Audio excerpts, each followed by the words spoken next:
Welcome to AG simple. अजीज़ तलबा और तालिबात, इस वीडियो में हम 10वीं जमात का उर्दू का रिपीट कोर्स का पेपर सॉल्व करेंगे, क्वेश्चन पेपर सॉल्व करेंगे। हमारा पिछले वीडियो में कई तलबा ने कमेंट किया था कि 2021 का भी क्वेश्चन पेपर सॉल्व करें, जो कि हमारे पास पीडीएफ नहीं था, लेकिन हमारे पास इसका रिपीट कोर्स का पीडीएफ है। तो देखिए, हिदायत पढ़ लीजिए। पहले सरगर्मी नामे में दी हुई हिदायत के मुताबिक खाके सिर्फ पेन से बनाएं। तहरीरी हिस्से की सरगर्मियों में खाके बनाने की ज़रूरत नहीं है और ना ही सवाल लिखना ज़रूरी है। इश्तिहार के लिए तस्वीर और तंजीमकारी के नंबरात नहीं है, इसलिए वक्त ज़ाया ना करें। सरगर्मी नामे की मारूजी सरगर्मियाँ और कवायद पर मबनी सरगर्मियों की जाँच मुतअन की हिदायत ऐन मुताबिक करता है, इसलिए हिदायत बगौर पढ़ी। सरगर्मी नामे की तहरीरी हिस्से की जाँच के वक्त मुतमन आपकी तहरीरी महारत, मौसर अंदाज बयां, पुरकशिश ख्यालात, मुनासिब अल्फाज, जुमलों का तसलसल, बरमहन मौजू, अशार, मुहावरे, कहावतें और बोली का सही इस्तेमाल, इमला और जुमले पर खुसूसी तवज्जो देते हुए नंबरात तफवीज़ करता है। खुशखती और सफाई का ख्याल रखिए। हिस्सा 1, नस्र, कुल नंबरात 18। दर्जे झैल दरसी इक्तबास का बगौर मुताला करके दी हुई सरगर्मियाँ हिदायत के मुताबिक मुकम्मल कीजिए। सवाल नंबर 1, इक्तबास में आए आज के बच्चों की दिलचस्पी के सामान का शबकी खाका मुकम्मल कीजिए। यहाँ शबकी खाका मुकम्मल करना है, पहले आपको इक्तसाब पढ़ना होगा।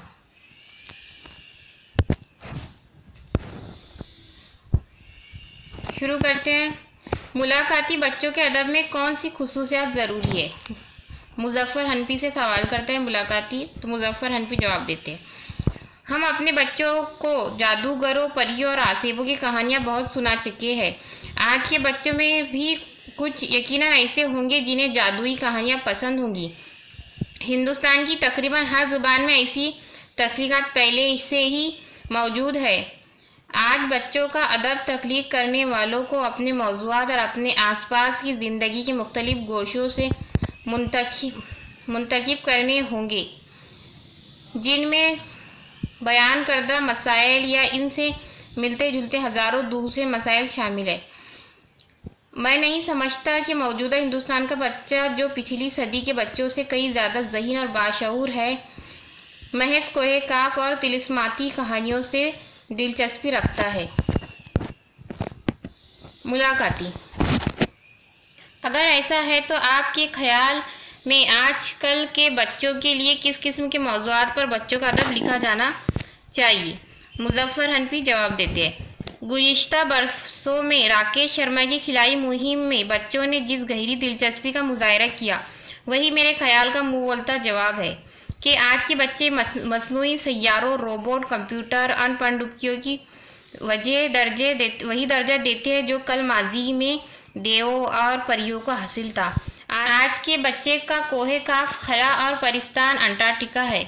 कोई भी मौजू, ख्वाह वो समाजी बुराइयों से ताल्लुक़ रखता हो या पैमाई से, वो साइंसी मुहिम हो या जंगजोई, बज़ाते खुद दिलचस्पी नहीं हुआ करता। उसे दिलचस्प बनाना हमारा बर्ताव सलीका है। अलबत्ता मकसदी कहानियाँ लिखते हुए हमें इस नुक्ते को ज़रूर मलहूज़ रखना होगा कि बच्चा बराह रास्त इखलाकियात और फ़िन व नसीहत का दर्स सुनना पसंद नहीं करता। ये कड़वी गोलियाँ उसे स्कूल और घर में काफ़ी खिलाई जा चुकी हैं। कहानियों की किताबों और रिसालों का सहारा वो तफरीह की गर्ज से लेता है। चुनांचे हमारे फ़नकारों को अपने मकासद वो शहद व शक्कर में लिपट कर पेश करने होंगे। मुझे 100% यकीन है कि ऐसी मकसदी कहानियाँ और अदब जिनमें बच्चों की दिलचस्पी का वाफर सामान भी मौजूद होगा, वाज़ेह नसीहतों के मुकाबले में कई ज़्यादा कारगर साबित होंगे और इन्हीं के बतन से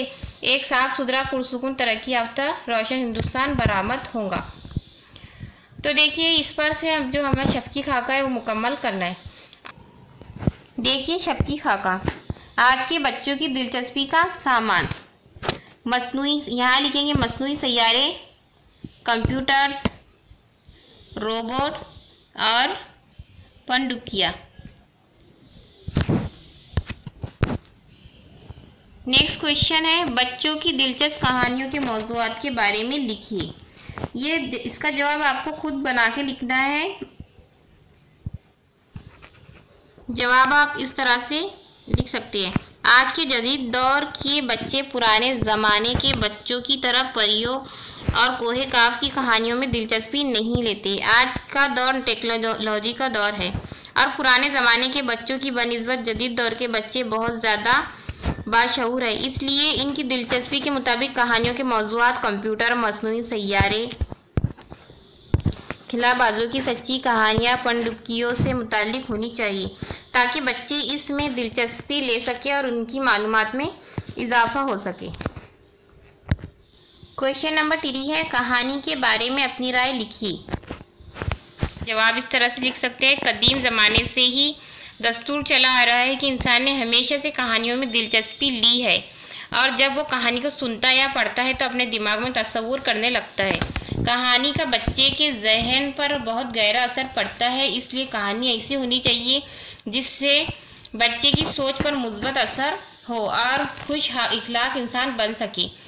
इनके अंदर दूसरों की मदद करने का जज्बा पैदा हो सके, जैसे नबी सल्लल्लाहु अलैहि वसल्लम के सच्चे वाक़यात, सहाबा इकराम की ज़िंदगी पर मबनी मौज़ूआत कहानियों में शामिल होने चाहिए। बेदेखिए दर्जे झैल दरसी इक़्तिबास का बगौर मुताला करके दी हुई सरगर्मियाँ हिदायत के मुताबिक मुकम्मल कीजिए। इक्तिसाब की मदद से मुसन्निफ़ैन और इनकी तसानीफ़ से मुतालिक शफ़ी खाका मुकम्मल कीजिए। पहले इक़्तिबास देखेंगे। शेख मोहम्मद ने अपनी बाज़ मराठी नज़मों में एक मिसरा मराठी का तो दूसरा उर्दू का लिखा। इस तरह की शेरी सनत को तलमी कहते हैं। इस दौर में उर्दू और मराठी ज़ुबान व अदब को करीब लाने की ये कोशिश काबिल तारीफ़ कही जा सकती है। यही रिवायत हमें मराठी संत शायर एकनाथ महाराज की मराठी नज़्म हिंदू तर्क संवाद में भी दिखाई देती है। उन्होंने रसूल अकरम सल्लल्लाहु अलैहि वसल्लम की एक नात भी लिखी है जो गैर मुस्लिम शोरा के नातियतन कलाम का अव्वलीन नमूना है। इस तरह नफ़रत की बेखनी करने और तमाम नूए इंसानी में भाईचारा और मोहब्बत पैदा करने के लिए मराठी के इन संत शायरों ने धर्म, जात पात और ज़ुबान के इम्तियाज़ व तफूक से हटकर इंसानी फलाह का रिश्ता हमवार किया। बाहमी रफ़ातों का ये सिलसिला उर्दू में भी पाया जाता है। चुनांचे 17वीं सदी के मारूफ बुजुर्ग सैयदुल अमीन ने मजज़ूबुस सालकीन लिखी थी। इस किताब की तालीफ़ का सबब बयान करते हुए उन्होंने कहा था, मैं चाहता हूँ कि मज़कूर करूँ सूफियाए और हर दो कौम का बीज दखनी ज़ुबान के मेरे जियों में आया कि मुसलमानी हुवर हिंदवी मजहबी लफ्ज़ा जमा कर वास्ते सूफियान हर दो कौम के एक रिसाला बनाऊं। सैयदुल अमीन ने इस किताब में मराठी मुहावरों और कहावतों का बड़ी खूबसूरती से इस्तेमाल किया है। शिवाजी महाराज के दौर में मशहूर संत रामदास स्वामी के शागिर्द दो में शातराब चिश्ती का नाम भी लिया जाता है। उन्होंने अपने उस्ताद की मशहूर मराठी किताब मनाचे शलोक से मुतासिर होकर दक्खनी ज़ुबान में मन संभावन लिखी। इन दोनों किताबों की खूबी ये है कि इनके बहर एक ही है और बाज़ मज़ामीन में भी यकसानियत पाई जाती है। ये किताबें आदमी के अंदरूनी इस्लाह और समाजी फलाह के लिए लिखी गई थी। इस तरह हिंदू और मुसलमान शोरा की ये सारी कोशिशें उर्दू और मराठी के अदबी और रवाबित को मजबूत करने में बड़ी अहमियत के हामिल रहे हैं। अरबी, फ़ारसी और उर्दू में मरसिए को वक़ार हासिल है। ये एक अदबी शेरी सनफ़ है जिसे मराठी में रिवायती कहा जाने लगा। फ़र्क इतना था कि रिवायती नोहा और बैन के कबील की सनफ़ बनकर मराठी में गाई जाने लगी। इसके बरक्स भारोड़ खालिस मराठी सनफ़ रही है। इसमें रमीज़िया हकीकत को आश्कार किया जाता है। उर्दू में ख्वाजा बंदा नवाज गेसवर गैसू दराज रहमतुल्लाह अलैह ने अपने रिसाला शिकारनामा इसी असलूब में लिखा। तो देखिए यहाँ पर मुसन्निफ़ों के नाम लिखे हुए हैं, उनकी किताबें के नाम आपको लिखना है। सैयद अमीन, यहाँ पर आएगा मजज़ूबुल सालकीन, उनकी किताब का नाम। शात्राप मन संभावन, रामदास स्वामी मनाचे श्लोक, और ख्वाजा बंदा का आएगा शिकारनामा। दूसरा है नूहे इंसानी में भाईचारा और मोहब्बत पैदा करने के लिए मराठी के संत शायरों की कोशिशों के बारे में लिखिए। 2 नंबर का क्वेश्चन है। इस सवाल का जवाब आप इसी पैराग्राफ में से लिख सकते हैं कि मराठी संत शायर एकनाथ महाराज की मराठी नज़्म हिंदू तर्क संवाद में भी दिखाई देती है। उन्होंने रसूल अकरम सल्लल्लाहु अलैहि वसल्लम पर एक नात लिखी जो गैर मुस्लिम शोरा के नातिन कलाम का अव्वलीन नमूना है। इसी तरह ये यहाँ से आप इसका जवाब तहरीर कर सकते हैं। आगे देखिए, इसके अलावा आप यहाँ पर शिवाजी महाराज के दौर के मशहूर संत रामदास स्वामी के शागिर्दों में शात्राप चिश्ती का नाम भी लिया गया है। इन्होंने इसमें मनाचे श्लोक और मन संभावन लिखी थी। इस किताब का आप जिक्र इसके जवाब में कर सकते हैं। नेक्स्ट क्वेश्चन है उर्दू मराठी के अदबी रवाबित के बारे में अपनी राय दीजिए। यहाँ आपको अपनी राय देनी है। 3 नंबर के लिए क्वेश्चन है, तो इसका जवाब देखिए किस तरह से लिख सकते हैं। जैसा कि हमने इक्तिबास में पढ़ा कि शेख मोहम्मद ने इस दौर में उर्दू अदब और मराठी ज़ुबान को करीब लाने के लिए अपनी नज़मों में एक मिसरा मराठी का और दूसरा उर्दू का लिखा। इसी तरह से मराठी शायर संत एकनाथ ने रसूल सल्लल्लाहु अलैहि वसल्लम की एक नात भी लिखी जो उर्दू और मराठी की सकाफती रिश्तों को जाहिर करता है। हमारी राय में उर्दू मराठी का अदबी रिश्ता बढ़ाने के लिए शोरा ने जो कोशिशें की है वो काबिल तारीफ़ है। इससे हमें एक दूसरे के अदब को समझने में मदद मिलेंगी और आपसी रंजिश भी कम होंगी। इस तरह तमाम नूह इंसानी में भाईचारा और मोहब्बत पैदा हो सकती है। सवाल नंबर जी है, दर्जे झैल गैर दरसी इक़्तिबास का बगौर मुताला करके दी हुई सरगर्मियाँ हिदायत के मुताबिक मुकम्मल कीजिए। एक गैर दरसी इक़्तिबास आपको दिया गया है, ये जो आपकी किताब से नहीं लिया गया, इसको पढ़ना है और इसके मुताबिक जवाब देना है। एक कुन ज़हन बच्चे को उसके स्कूल के मौल्लिम ने एक ख़त दिया और कहा कि ये ख़त अपनी वालिदा को दे देना। बच्चे ने घर पहुंचकर वो ख़त अपनी वालिदा को दिया और पूछा, माँ ख़त में क्या लिखा है? माँ ने ख़त पढ़ कर जवाब दिया, बेटे इस ख़त में लिखा है कि आपका बच्चा बहुत ज़हीन है। हमारा स्कूल आपके बच्चे को पढ़ाने के काबिल नहीं, आप उसे घर पर ही पढ़ाइए। उस दिन से माँ ने उस बच्चे को घर पर ही पढ़ाना शुरू कर दिया। कई सालों बाद माँ का इंतकाल हो गया। वो बच्चा वक्त के साथ जवान हो गया। एक दिन उसे पुरानी अलमारी से वही खत मिला। वो उसे पढ़ने लगा। खत का मतन यूँ था, आपका बच्चा बहुत कमज़ोर और कुन ज़हन है। हमारा स्कूल उसे नहीं पढ़ा सकता, इसलिए उसे स्कूल से निकाला जा रहा है। आप उसे किसी दूसरे स्कूल में दाखिल कर दें। ये पढ़कर बच्चे की आंखें गमनाक हो गई। वो माँ के बारे में सोचने लगा कि माँ के मुस्बत सोच और हौसला अफजाई ने उसे साइंसदान बना दिया। उसी साइंसदान ने बिजली का बल्ब ईजाद किया। उसे थॉमस एल्वा एडिसन के नाम से जानती है। एक माँ के मुस्बित रवैये और तरबियत ने कुन ज़हन बच्चे को साइंसदान बना दिया। दुनिया आज भी एडिसन की ईजाद बल्ब से फैज़याब हो रही है। आप देखिए शबकी खाका। बच्चे का नाम है थॉमस एल्वा एडिसन। बच्चे की ईजाद बल्ब। उस्ताद का ख्याल कि आपका बच्चा बहुत कुनज़ैन है, इसे हम हमारे स्कूल में नहीं पढ़ा सकते। और माँ का कहना कि आपका बच्चा के इतना होशियार है कि हम उसे नहीं पढ़ा सकते। नेक्स्ट क्वेश्चन देखिए, मुस्बत सोच और हौसला अफजाई से मुतालिक अपनी राय लिखिए। यहाँ आपको अपनी राय बतानी है कि मुस्बत सोच और हौसला अफजाई से क्या क्या बदलाव आ सकते हैं। तो इसमें चेंजेस कर सकते हैं। ये हमने जवाब इस तरह लिखा है, जैसा कि हमने इक्तिबास में भी पढ़ा कि एक बच्चा जिसे उसके उस्ताद भी कुंज़हन समझते थे, एक माँ की मुस्बित सोच और हौसला अफजाई ने उसे इतना बड़ा साइंसदान बना दिया कि इसकी ईजाद से हम सब आज तक फ़ायदा उठा रहे हैं। इससे साबित होता है कि मुस्बत सोच और हौसला अफजाई कमज़ोर इंसान को भी काबिल बना सकती है और उसमें ऐसा बदलाव ला सकती है कि वो समाज और लोगों के फ़ायदा पहुंचाने वाला बन सके।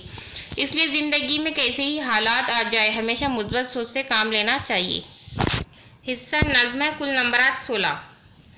दर्जी झैल दरसी नज़्म के इक्तिबास का बगौर मुताला करके दी हुई सरगर्मियाँ हिदायत के मुताबिक मुकम्मल कीजिए। शबकी खाका मुकम्मल करना पड़ेगा आपको पहले। ये है आपकी किताब की हमद। रह गुज़र कोई हो, मंजिल का तकाजा तू है, दिल ने जिस वक्त जहाँ दिल से पुकारा तू है, चश्मे बीना को बसीरत, दिले मगजू को यकी, डूबती आस को सिनके का सहारा तू है, अपने महवर पर पे है गर्दिश में अगर शम्स वो कमर, जिसके कब्ज़े में है अंजाम ज़माना तू है, चाँद सूरज तेरे औसाफ बयां करते हैं, हम फ़क्त नूर का परतू है, सरापा तू है, रात और दिन है हुए हुए मोती की तरह, जुल्मते शब में नए दिल का वसीला तू है, सुबह सादिक की सफ़ेदी तेरी अज़मत के निशान, सजदा करता है जिसे शब का अंधेरा तू है, तुझसे बढ़कर कोई शफ़क़त नहीं करने वाला, तेरा हमसर है ना कोई सानी, यकता तू है। इसमें शायर खुदा से कह रहा है कि हर जगह तू ही है। यहाँ पर शबकी खाका मुकम्मल करना है। तो देखिए,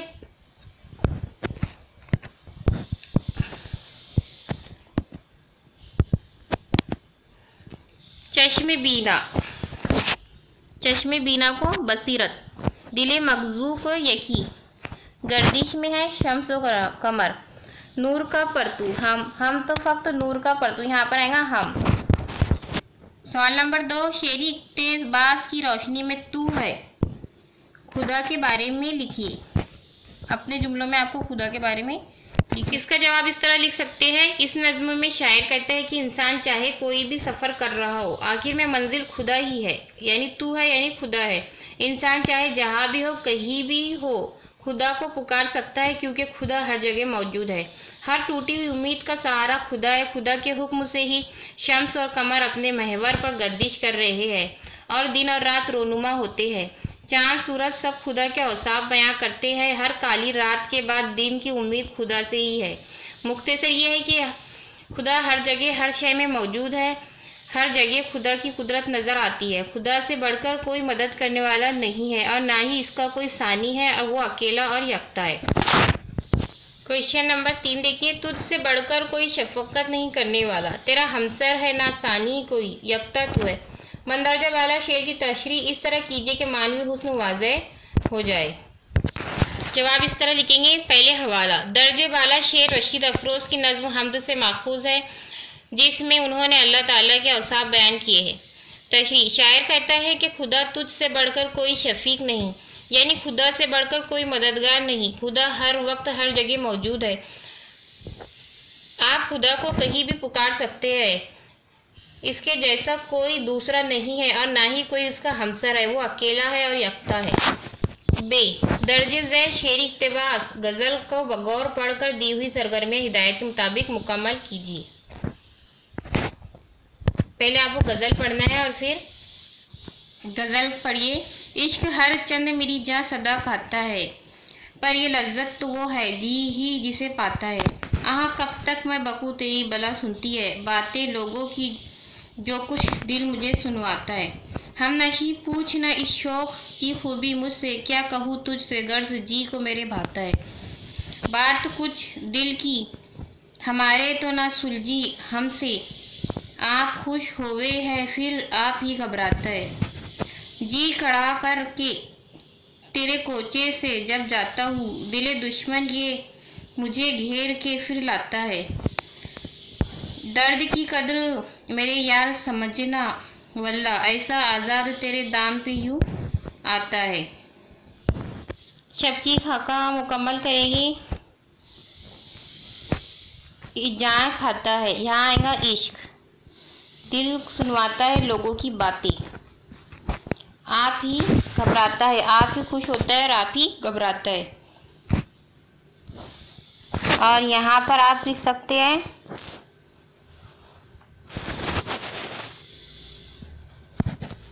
आज़ाद, ऐसा आज़ाद दाम में आता है। नंबर 2, दिल के मामले में शायर की परेशानी वाज़ेह कीजिए। शायर दिल के मामले में परेशान है क्योंकि वो दिल की परेशानी को सुलझाने में कासिर है। तीसरा देखिए, हम नशी पूछना इस शौक़ की खूबी मुझसे, क्या कहूँ तुझसे गर्ज दिल को मेरे भाता है। शेर की तशरीह इस तरह कीजिए कि शेर का जज्बाती हुस्न वाज़ेह हो जाए। शायर अपने हम नशी व हम जलील से कहता है कि ऐ मेरे हम नशी, तू मेरे महबूब की खूबी और अच्छाई के बारे में मुझसे कुछ मत पूछ, क्योंकि जो इश्क करते हैं उन्हें महबूब की खूबी और ख़राबी से कोई गर्ज नहीं होती। उनके लिए यही काफ़ी होता है कि महबूब इनके दिल को भाता है और वो इसकी मोहब्बत में शर्मसार है। जीम देखिए, दर्ज झैल शेरी इक़्तिबास का बगौर मुताला करके इस्तेसाने कलाम की सरगर्मियाँ हिदायत के मुताबिक मुकम्मल कीजिए। पहले आपको खाका भी मुकम्मल करना है। पहले इक़्तिबास पढ़ लेते हैं। मर्दाने खुदा किसी के आगे ना झुके, दिल शोला गम से फूंक रहा था फूके। ज़्यादा अपने है और इरादा अपना, धारा क्या पत्थरों पहाड़ों से रुके। तो यहाँ पे लिखना है शेर की सनफ क्या है, यहाँ लिखेंगे आप रुबाई, और इसमें है ज़ेरे इजाफत, यहाँ लिखेंगे रुबाई। ज़ेर इजाफत का लफ्ज़ है मर्दाने खुदा, मर्दाने जो है तो ये यहाँ पर आप लिखेंगे मर्दाने खुदा। काफिया, काफिया किसे कहते हैं, जो रदीफ से पहले, शेर के आखिर में लेकिन रदीफ से पहले आए तो उसे यहाँ हम काफिया कहते हैं। जादे का हम सूती अल्फाज, हम सूती यानी एक जैसे सुनाई देने वाले, झुके फूके रुके, ये क्या है, हम सूती अल्फाज है। तो ये आपको यही इस खाके में लिखना है। दूसरा देखिए, मर्दाने खुदा किसी के आगे ना झुके, इस मिसरे की रोशनी में अपनी राय लिखिए। आप इसका जवाब इस तरह से लिख सकते हैं कि मर्दाने खुदा यानी खुदा के बंदे किसी के आगे नहीं झुकते, चाहे उनके आगे कोई भी परेशानी हो, कोई भी मुश्किल हो, वो सिवाय एक खुदा के किसी के आगे नहीं झुकते। हिस्सा 3, ज़ाती मुताला, कुल नंबरात 6। दर्ज झैल सरगर्मियों में से कोई 2 सरगर्मियाँ हिदायत के मुताबिक मुकम्मल कीजिए। ड्रामा सोते जागते का के दर्ज झैल किरदारों का तारुफ 2-2 जुमलों में तहरीर कीजिए। देखिए, जाफ़र कौन था, वज़ीर था, मसरूर दारोगा, इनके बारे में आपको 2-2 जुमलों में जवाब लिखना है। ठीक है, आपने इसका ड्रामे का मुताला तो किया ही होगा। तीसरा हम करेंगे, अबुल हसन के कैद खाना जाने का वाक़या को लिखिए या खलीफा के मजाक और हुक्म को वाज़ेह कीजिए। कोई 2 करना है तो हम लिखेंगे अबुल हसन के कैद खाने जाने का वाक़या। अबुल हसन की ख्वाहिश को पूरा करने के लिए हारून रशीद ने उसे एक दिन का खलीफा बना दिया था। अबुल हसन ने खलीफा की हैसियत से अपने मोहल्ले के अमीर आदमी और इसके गुर्गों को 100 कोड़े मारने का हुक्म दिया था और अबुल हसन की वालिदा को 1000 अशरफिया देने की हिदायत दी थी। रात में उसे बेहोशी की हालत में इसके घर पहुंचा दिया गया। सुबह उठने पर वो अपने आप को खलीफा ही समझ रहा था। जब उसे पता चला कि इसके दोनों हुक्मों की तामील हुई है तो उसे यकीन हो गया कि वो अमीरुल मोमिनीन है। इसने अपनी वालिदा और पड़ोसियों की ये बात मानने से इनकार कर दिया कि वही अबुल हसन है। वो पड़ोसियों को मारने दौड़ा तो पड़ोसियों ने दारोगा को बुलवाया। दारोगा ने जब ये सुना कि वो खुद को अमीरुल मोमिनीन कह रहा है तो उसे गिरफ्तार करके कैद खाने में डाल दिया। सब कवायद, कुल नंबरात 16 है। हिदायत के मुताबिक सरगर्मियाँ मुकम्मल कीजिए। दर्ज झैल जुमलों में मुफर्रद, मुरक्कब और मखलूत जुमले पहचानिए। मैं एक मामूली तालिबे इल्म हूँ, ये एक मुफर्रद जुमला है। तैयारा नीचे उतर रहा था और ज़मीन करीब आ रही थी, ये मुरक्कब जुमला है जिसे हुर्फ़े अतफ़ और से जोड़ा गया है। नीचे देखिए, ज़ैल के मुहावरों को अपने जुमलों में इस तरह इस्तेमाल कीजिएगा इसका मफहूम वाज़ेह हो जाए। किस्सा पाक होना यानी बात ख़त्म हो जाना। हसरत मोहानी ने खुद कपड़े दर्जी कारी सीख ली कि दर्जी का किस्सा ही पाक हो गया। मुसल्लत होना यानी कि गालिब होना, गालिब आना।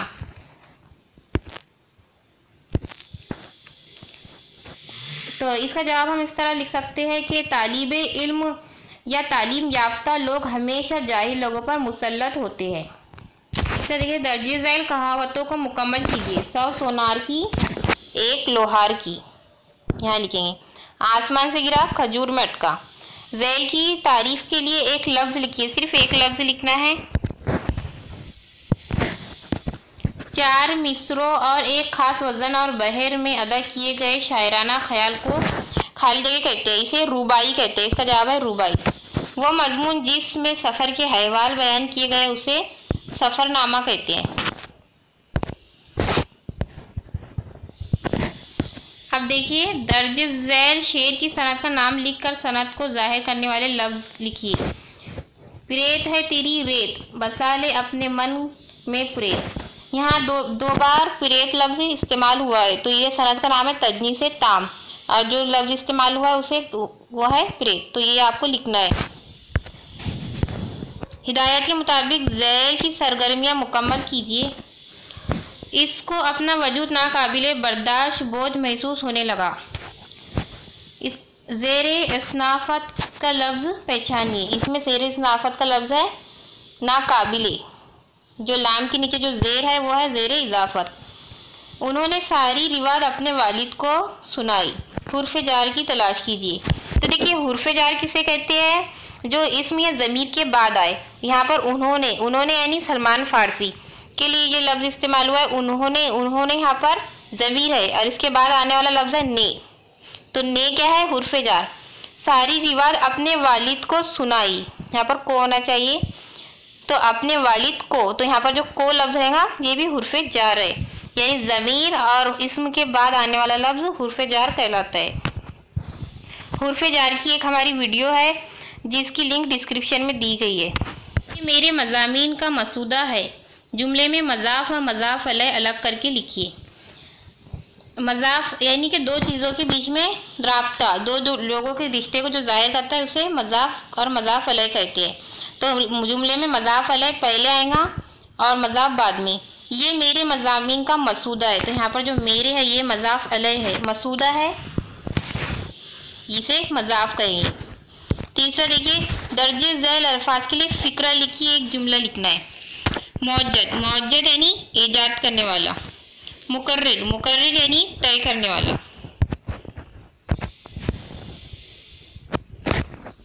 आगे देखिए, पहला है ये कैफियत शख्सियत। दिए गए अल्फाज की वाहिद जमा लिखिए। तो देखिए, इनकी जमा वाहिद और जमा कैफियत की कैफियती रहेंगी और शख्सियत की शख्सियती रहेंगी। आगे देखिए, सहाबी और वालिदा। दिए गए अल्फाज की तानीस व तज़क्रा लिखिए, यानी मुज़क्कर और मुअन्नस लिखा है। सहाबी यहाँ क्या है? मुज़क्कर है और वालिदा मुअन्नस। सवाल नंबर 5 है, कम गा साबिक़ और लायकी की मदद से बामानी लफ्ज़ बनाइए। कम को आप लिख सकते हैं कम वक्त, कम ज़र्फ़ या कम अक्ल। गा का इस्तेमाल आप कर सकते हैं ईदगाह। इतलाक़ी तहरीरी सरगर्मियाँ कुल नंबरात 24। ख़त या खुलासे में से कोई एक सरगर्मी मुकम्मल कीजिए। ख़त लिखिए या खुलासा लिखिए। ज़ैल में सफाई मुहिम हफ्ते के दौरान होने वाली बेदारी मुकाबलों से मुतालिक इतलाक़ी कार्ड दिया गया है। इसकी मदद से रस्मी या गैर रस्मी ख़त लिखिए। देखिए, रस्मी ख़त यानी जो प्रोफेशनली लिखा जाता है और जो गैर रस्मी यानी जो पर्सनली लिखा जाता है दोस्तों या फैमिली वालों को। तो देखिए, यहाँ पर है सफाई मुहिम हफ्ता, साफ भारत, सेहतमंद भारत, हाथ से हाथ दो, गंदगी को मार दो। सफाई मुहिम में हिस्सा लेने माहौल साजी के लिए अवामी बेदारी के लिए तलबा के माबैन मुकाबले। पोस्टर साजी, मजमून नवेसी, तकरीरी मुकाबले, नाटक वगैरह। आगे देखिए, जूनियर ग्रुप में 5वीं जमात से 8वीं जमात तक के बच्चे हैं और सीनियर ग्रुप में 9वीं जमात से 12वीं जमात तक की। तफसीलात के लिए राब्ता कायम करें। और SM इकबाल, यहाँ पर सदर का नाम भी दिया है, सदर कोशिश फाउंडेशन। रस्मी खत लिखिए, बाहैसियत सदर कोशिश फाउंडेशन, यानी आप कोशिश फाउंडेशन के सदर है। शहर के तमाम स्कूलों के हेडमास्टर के नाम पर एक खत लिखिए और मुकाबले में शिरकत के लिए दावत दीजिए।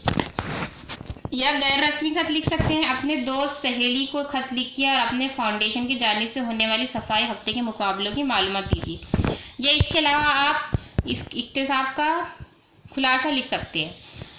तो देखिए, हमने पिछली बार जो पेपर सॉल्व किया था उसमें हमने गैर रस्मी खत आपको सॉल्व करके बताया था। अब हम लिखेंगे रस्मी खत। आप देख सकते हैं कि इसमें बहुत सारे पॉइंट्स दिए हुए हैं। सदर का नाम भी SM इकबाल, और जो भी मालूमात हमें दी गई है इसकी मदद से हम एक खत तैयार करेंगे। खत मालूमात ज़्यादा है तो खत थोड़ा बड़ा होगा, पर देखिए खत देखिए हमने इसमें आज की तारीख डाल दी है 13 जनवरी 2022। मोहतरम सदर मुदर्रिस साहब, हर स्कूल को आप भेज रहे हैं खत एज आ फाउंडेशन के सदर होते हुए, तो आप सदर मुदर्रिस को भेज रहे हैं, तो आपको इस तरह से लिखना होगा। मैं सदर कोशिश फाउंडेशन का चेयरमैन SM इकबाल आपको बेहद मसरत और आजिज़ी के साथ अपने स्कूल में मुनक्किद सफाई मुहिम हफ्ता, सारे पॉइंट्स यहाँ पर आने चाहिए, सफाई मुहिम हफ्ता की दावत देता हूँ। इस मुहिम का नारा है, हाथ में हाथ दो, गंदगी को मात दो। इस मुहिम के तहत एक पूरा हफ्ता माहौल साजी और अवामी बेदारी के लिए तलबा के माबैन मुकाबले किए जाएंगे, जिनमें पोस्टर साजी, मजमून नवेसी, तकरीरी मुकाबला, ड्रामा, नाटक और क्विज जैसे मुकाबलों का इनेकाद किया गया है, जिसकी वजह से हमें यकीन है कि तलबा के अंदर सफाई और माहौल साजी के मुतालिक बेदारी पैदा होगी। तलबा की उम्र और सलाहियत को देखते हुए हमने 2 ग्रुप बनाए हैं, जिनमें जूनियर ग्रुप, जिसमें 5वीं जमात से 8वीं जमात तक के तलबा हिस्सा ले सकते हैं, और दूसरा ग्रुप सीनियर का है, जिसमें 9वीं जमात से 12वीं जमात तक के बच्चे हिस्सा ले सकते हैं। नेज़ दूसरे स्कूलों के बच्चे भी हमारी इस मुहिम का हिस्सा बन सकते हैं। इसलिए आपसे गुजारिश है कि इस नेक काम में शिरकत करके हमारी हौसला अफजाई करें। आपको दावत दे रहे हैं आप दूसरे स्कूल के मुदर्रिस को, सदर मुदर्रिस को। हमारा एक ही मकसद है, साफ भारत, सेहतमंद भारत। तो देखिए, इस खत में जो भी पॉइंट्स दिए गए हैं वो सब आ चुके हैं। आपकी शिरकत का मुतम्मनी SM इकबाल, सदर कोशिश फाउंडेशन। पूरे मार्क्स मिल सकते हैं अगर इस तरह आपने खत लिखा हो तो। दूसरा देखिए,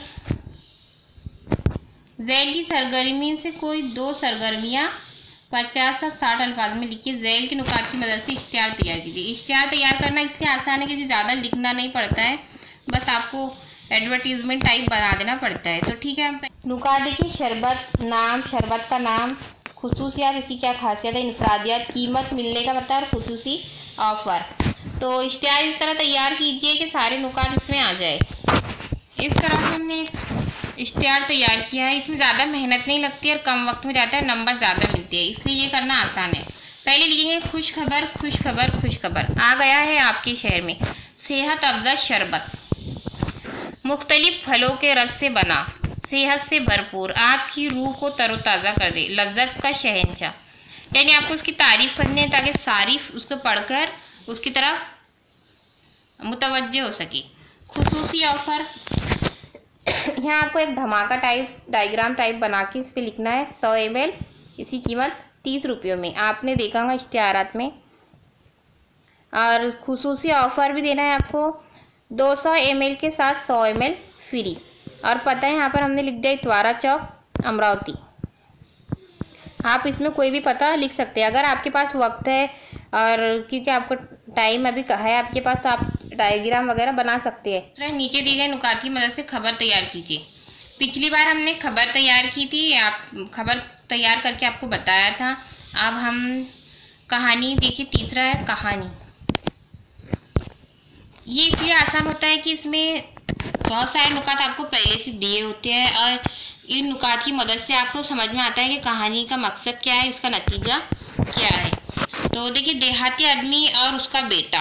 गधा खरीदने गांव से बाहर जाना, गधा खरीदना, पैदल चलना, लोगों का ताना देना, बाप का सवारी करना, फिर लोगों का ताना देना, बेटे का सवारी करना, लोगों का ताना देना, बाप बेटों का दोनों का सवारी करना, लोगों का फिर ताना देना, गधे को बांस से बांधकर कंधे पे उठाना, गधे का नदी में गिरना और नतीजा। इस पर एक कहानी, आपको एक तहरीर करनी है। कहानी ऐसी लिखिए कि सारे पॉइंट्स इसमें आ जाए। तो देखिए, कहानी के नुकात को ध्यान में रखते हुए हमने एक नाम लिया है, किस किस का सुने, या फिर कुछ तो लोग कहेंगे, ये भी नाम हो सकता है, या ये भी जो भी आपको पसंद हो। एक दफ़ा की बात है, एक देहाती आदमी अपने बेटे को लेकर गांव से बाजार जाता है। वो एक गधा खरीदता है। गधे को लेकर वो लोग पैदल वापस आते हैं। उन्हें देखकर कुछ लोग ताना देते हैं कि कैसे लोग हैं, गधे के होते हुए खुद पैदल चल रहे हैं। उनकी बातें सुनकर आदमी गधे पर सवार हो जाता है। जैसे ही वो आगे बढ़ने लगते हैं, फिर कुछ लोग उन्हें ताना देते हैं कि कैसा बाप है जो खुद गधे पर बैठा है और अपने बेटे को पैदल चला रहा है। उनकी बात सुनकर आदमी गधे से उतर जाता है और अपने बेटे को गधे पर बिठा लेता है। थोड़ी दूर आगे चलने पर फिर लोग उसे देखकर ताना देते हैं कि कैसा बेटा है जो अपने बाप को पैदल चला रहा है और खुद गधे पर बैठा है। ये सुनकर दोनों ही बाप बेटे गधे पर सवार हो जाते हैं और आगे बढ़ने लगते हैं। थोड़ी दूर आगे जाने पर लोग कहते हैं कि कितने बेरहम लोग हैं कि दोनों ही बाप बेटे बेचारे गधे पर सवार हो चुके हैं। इनकी बात सुनकर आदमी को बहुत गुस्सा आता है और वो दोनों गधे को बांस से बांधकर कंधे पर उठाकर ले जाते हैं। जैसे ही वो नदी का पुल पार करने लगते हैं, गधा नदी में गिर जाता है। इस कहानी से हमें ये सबक मिलता है कि लोगों की बातें सुनकर कोई भी काम नहीं करना चाहिए, बल्कि अपनी सहूलत को ध्यान में रखते हुए काम करना चाहिए, वरना नुकसान उठाना पड़ सकता है। इस तरह से अगर आप कहानी लिखेंगे तो इंशाल्लाह आपको पूरे नंबर मिलेंगे। क्वेश्चन पेपर का आखिरी सवाल, ज़ैल के उन्वानात में से किसी एक उन्वान पर 100 था 120 अल्फाज पर मुश्तमिल मजमून लिखिए। ये 8 नंबर का सवाल होता है। शजरकारी, वक्त की ज़रूरत, मेरे ख्वाबों का हिंदुस्तान, मेरा पसंदीदा शायर। देखिए, मेरा पसंदीदा शायर तो अल्लामा इकबाल है, जिन पर हमने पिछले पेपर जो आपको सॉल्व कराया था उस पर मजमून लिखा था। अब हम मजमून लिखेंगे शजरकारी, वक्त की ज़रूरत, क्योंकि अक्सर ये सवाल पूछा जाता है। इस तरह लिखेंगे, किसी दरख्त से सीखो सलीका जीने का, जो धूप और छाँव से रिश्ता बनाए रहता है। दरख्त को अरबी में शजर कहते हैं और दरख्त लगाने के अमल को शजरकारी कहते हैं। एक मोहतात अंदाजे के मुताबिक एक दिन में एक इंसान 8640 लीटर हवा इस्तेमाल करता है। हवा का 21% हिस्सा ऑक्सीजन पर मुश्तमिल है। इस तरह एक इंसान रोज़ाना 1814 लीटर ऑक्सीजन इस्तेमाल करता है। दुनिया की आबादी का तकरीबन 7.8 बिलियन है। इस तरह अरबों इंसानों और जानवरों ऑक्सीजन की इतनी बड़ी मिकदार हर लम्हे इस्तेमाल करते हैं और इसका वाहिद ज़रिया पौधे और दरख्त है। दुनिया में तकरीबन 3 ट्रिलियन दरख्त मौजूद है, लेकिन बदकिस्मती से हर साल 15 मिलियन के करीब दरख्त काटे जा रहे हैं, जो तबाही का पेश खैमा है। जंगलात कुदरत की बेशकीमती अनमोल तोहफा है, जो दुनिया के कुल रकबे का 1/4 हिस्से पर मुश्तमिल है। शजर है रौनक, कली है निखार, दरख्तों की कसरत है लाए बहार। इस्लाम में शजरकारी सदका जारिया है। दीन इस्लाम में मोमिन को सदाबहार दरख्त से तशबीह दी गई है। आप सल्लल्लाहु अलैहि वसल्लम ने फरमाया, मोमिन की मिसाल उस सरसब्ज़ दरख्त की है जिसके पत्ते नहीं झड़ते।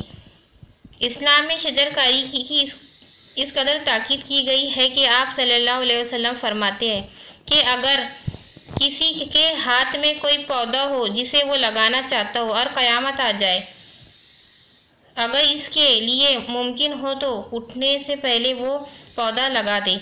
इसलिए सहाबा इकराम बतौर ख़ास सदक़े की नीयत से दरख्त लगाने का एहतमाम करते थे। हदीस नबी है, जिस किसी मुसलमान ने कोई दरख्त, पौधा या खेती लगाई और इसमें से कोई जानवर, इंसान या परिंदा कुछ खाए तो लगाने वाले को क़यामत तक सदक़े सवाब मिलता रहेगा।